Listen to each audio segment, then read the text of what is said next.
সত্যি মানে আর বাপের পরিচয় দিতে পারবো? আর বাপের পরিচয় যদি দিতে পারে তাহলে হইলো আর জুতা আমার গাল।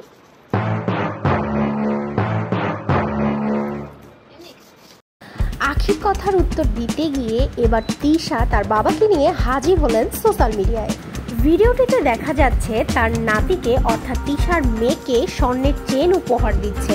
এত বছর পর দেশে এসে প্রথম নাতির মুখ দেখেছে, কিছু তো দিতেই হবে। এক দুটি ভিডিও নয়, বেশ অনেকগুলো ভিডিও করে সোশ্যাল মিডিয়ায় আপলোড করা হচ্ছে।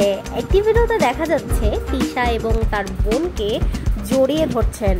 অনেকেই মতামত করছেন এটা তার বাবা না। দর্শক, আপনাদের কি মনে হয়? চাইলে কমেন্ট বক্সে কমেন্ট করতে পারেন। লাইভে এসে আখি বলেছিল তিশা যদি তার বাবাকে দেখাতে পারে তাহলে তিশার জুতা আমার গাল। বাপের পরিচয় দিতে পারবো? বাপের পরিচয় যদি দিতে পারে তাহলে হইলো আর জুতা আমার গাল।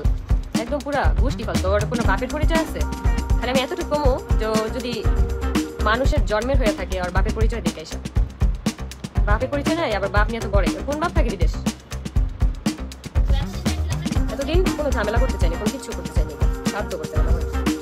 আমার যদি ছেলে না থাকতো আমি এগুলো কোনো কিছুই করতাম না। আমার ছেলেরা হয় এখন আমার জীবনটা ব্যস্ততা বানায় দিতেছে। বেশি লাগছে না পিঠে এখন দেখ সত্যি কথা কইলে কেমন চুপ করে আসতে লেগে এখন না তাই আমার মার বলে আমার সিজারের সময় বলে মার চুরি বন্ধক দিছে, অথচ আমার সিজারের 7 দিন পরে চুরি কিনছে। এই চুরি আবার বন্ধক দেয় কেমন? মিথ্যাবাদী জানি কোথাকার। পুরা মায়ের যে পুরা মিথ্যাবাদীর একটা ইয়া। তিশার কারণে আজকে এতগুলো জীবন নষ্ট। অবশ্যই পরকীয়া করে দীপার সংসারটা ভাঙছে, আমার বাচ্চার হচ্ছে বাপের ভালোবাসা থেকে বঞ্চিত করছে। কষ্ট হয়ে লাগবে একটু আমার। আসসালামু আলাইকুম আপু। ওয়ালাইকুম আসসালাম। কেমন আছো সবাই? আজকে হচ্ছে আমার পেজ থেকে কালকেও লাইভে যাওয়ার কথা ছিল কিন্তু যাইতে পারিনি, অনেক বৃষ্টি ছিল আমাদের এখানে। বাবুর মার এত রাতে গোসল দিতে হয় না, বাবুদের ঠান্ডা লাগে। আপু বাবু তো হচ্ছে বুকের দুধ খায় না।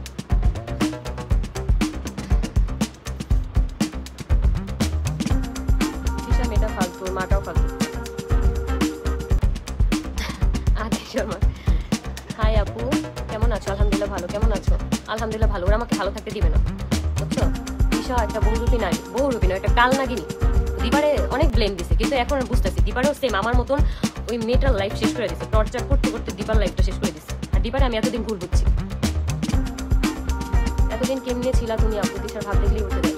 আপু এতদিন আমি অনেক থাকার চেষ্টা করছি। আমি যখন প্রেগনেন্ট হই তখন থেকে আমি অনেক চেষ্টা করছি যাতে আমার বাবুটা বাবা ছাড়া না হয়। অনেক চেষ্টা করছি, যখন দেখে আর পারতেছি না তখন এসে করছি।